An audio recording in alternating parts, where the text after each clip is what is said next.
Well, hey there, everybody. Welcome back to the channel. I'm Adam. Thanks for hanging out with me again today. And today we're a little bit behind. So I've been waiting for my local hobby shop to get these back in stock. And finally, last night they showed back up in stock. So I ran over there today and picked one up.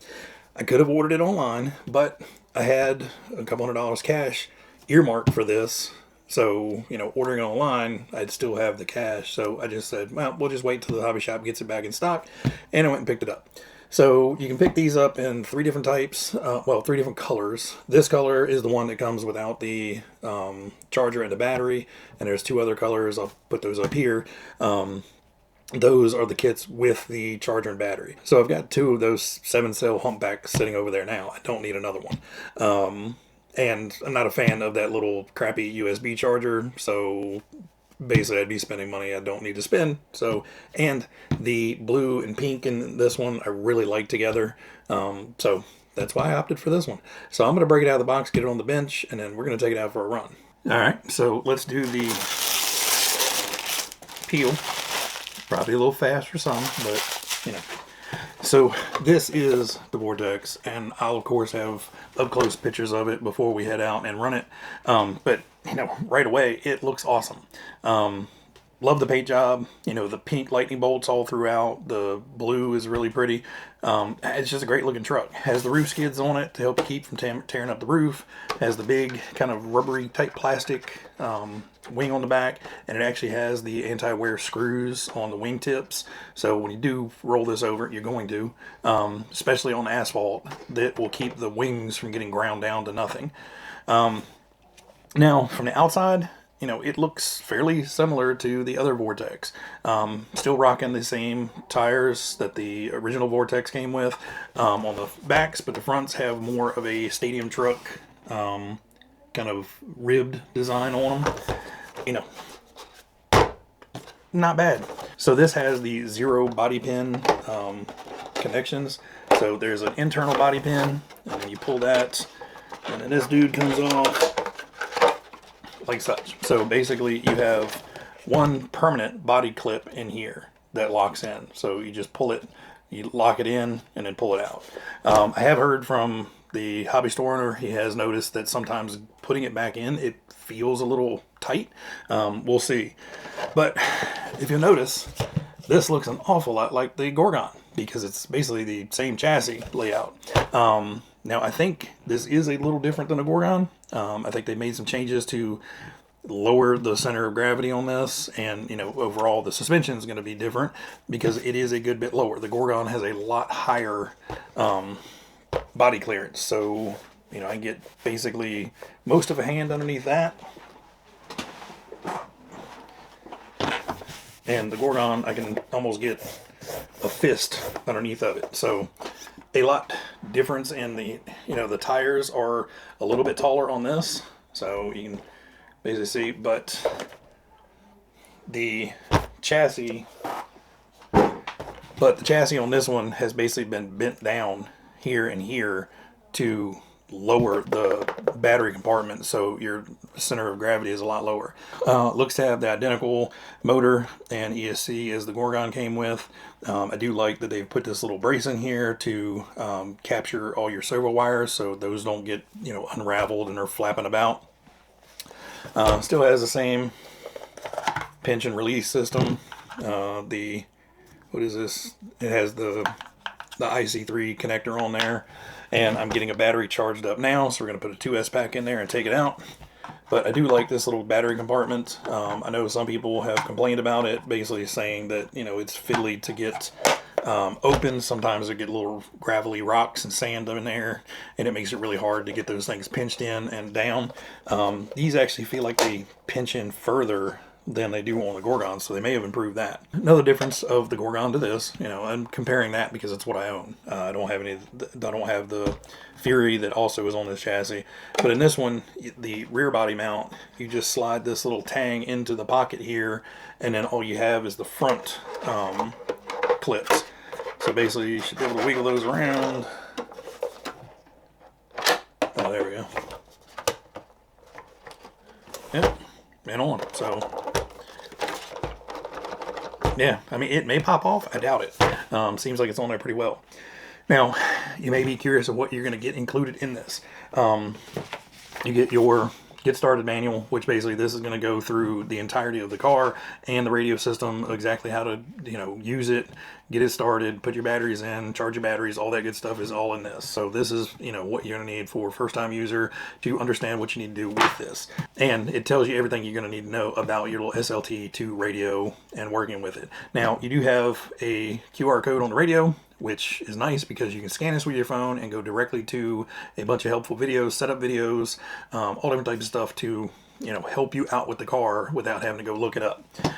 You also get your technical pack. Now the technical pack goes over adjusting the slipper clutch, and then changing pinions, all that stuff. And this has an upgrade over the Gorgon. One of the issues people had with the Gorgon, if you were out bashing it really, really hard, skate parking it and stuff like that, you'd slam down and the motor screws, if they weren't really, really tight, could slip and your gear mesh would come loose and you'd be not doing anything. This has a little 13-tooth gear mesh keeper in it. So it basically aligns itself to the transmission. You put that in, and then where your screws go is where the pinion mesh should be. Much like on a Tamiya kit. On a Tamiya kit, you're going to have, pre-designated slots for, 13, 14, 15, 16 tooth pinions. And once you put those screws in, they're meshed pretty much perfectly. So that's what they've done with this one. So stock, it's going to run that 13 tooth pinion, and it's no matter how hard it slams down, that little pinion keeper is going to keep those screws from being able to slide around. You get a small Allen key in here, not sure exactly what size it is, plus you get some shock preload clips. One of the cool things you get with this is you actually get tools. No, they're not going to be great, but with these tools, you should be able to work on this car without, tearing up your fingers with little tiny Allen wrenches or, cussing and fussing. You actually have a tool, color coded, so you can, once you've worked on it once or twice, you've got a 2 and a 1.5 or whatever they are. They're not labeled. Do I expect these to hold up through, countless hours of wrenching? Probably not, but it's definitely going to get you going, and you don't have to buy hex drivers. And they've even gone to the effort of giving you a swivel cap. So the little blue cap and the little red cap swivel, so as you're turning this, you're not going to be rubbing a blister on your little paw. You get your 4 AA's for the transmitter, and then you get your sport card and showcase card, so you can scan this with your phone and see more about it. You also get your bind clip, bind plug, just for some reason if you need to rebind the radio to the receiver, but all that should be done. This does have the 2-in-1 system in it, so you're stuck with this unless you're going to want to upgrade the ESC and put an additional receiver in to bind to another radio. But that's it in a nutshell. That's as much as I know about it. It looks freaking awesome, and as soon as that battery is done charging, which we're at 4.2 volts per cell, so it shouldn't be too long, I'm going to get this out and take it around. We're going to take it out to the track. We're going to run around the yard and just, see how it does. I don't expect, miracles out of it. It is a brush system, but the Gorgon on brushed was really, really fun, and I expect this one to be too.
Alright guys, so I know I said earlier I was going to end it with the running footage, but I kind of want to give you guys a wrap up of what I felt the truck did and how well it performed. Overall, very happy with it. The rear tires are, let's say, a little hard. They're very stiff. Got stiff sidewalls, and they're just kind of they're soft, but they're not track tires by any means.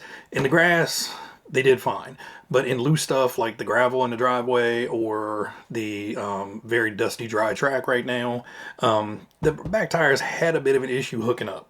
Again, they're not track tires, they're basher tires, kind of something to be expected. I'm sure if I put on some softer compound tires back here with a little bit more of a track pattern, yes, it would do much better in the loose dirt. Am I upset about it? No. I didn't expect this to be, a super track truck, but I did want something that was, that stadium truck style, but a basher. I looked at the Fury, but I just didn't want that big short course style body on it. I wanted something with a smaller profile body on it. So really, the only thing that's holding this back is kind of those tires, especially out in the loose stuff. Now, at the very end of the run video, I had it right in our backyard behind our deck, and it was driving fairly terrible. And it wasn't a fault of the truck. It's a fault that basically it was running on marbles. We've got a billion acorns back there, and the poor thing just could not get traction every time I went to take off. You can see that rear end drifting out because, one, it was struggling to get traction on the dry ground, and it just rolling around on acorns. So don't fault the truck on that. It took some really gnarly landings on the front end. I'll put a picture up here of the result of one of them. We turned the fluorescent truck into like a camouflage version. It dug a big divot out of the ground, and it just, the way it jumped, it nosed down and the front bumper kind of dug in, but no damage to anything. The only thing I would say is if you were going to try to drive this on the track or, do a whole lot of technical driving with it, I'd upgrade the servo to something a little bit faster. The servo has plenty of power. It's just a little bit slow. And it may be just the radio system as well. It may not be the fastest radio system because when I was out on the track, it would start stepping out sideways and I'd go to counter steer. And by the time the tires actually turned, the truck was sideways and you're doing this stuff trying to fight it. But I am not complaining at all. This was $150 at my local hobby shop. And, to get a fully ready to run, tough truck that you can go out there and throw around in the yard and not worry about it breaking, there's nothing in here that is upsetting for $150. If this was $250, yes, the tires would be more of a complaint. The slow steering servo would be more of a complaint. But I also don't want to tell you guys that this thing was absolutely awesome, greatest thing ARRMA's ever made. $150 best buggy of the year. It's not. I mean, it may be for $150, it may be the best one of the year, but it's still more of the beginner-oriented, fun basher, running around the yard type things, much like the Gorgon. Now, I eventually will put a brushless system in here that will fit 3S, and we will get this, hopped up a little bit. But for right now, I'm just going to run it bone stock and enjoy it. Hopefully nothing breaks, but if it does break, parts on these are now fairly readily available, and I'm not too worried about it. The underneath of it, it's got, dirt and stuff on the bumper, but, it's got some rocks falling out of it. It's got some scuffs on the bottom, just where it smacked down, but, nothing is scraped or scratched. This thing tumbled a few good times. There's dirt on the wing. There's dirt on the skid bar, but the body still looks great. It's dirty and dusty, but still looks great. Let me double check to make sure that the easy off body comes off easily.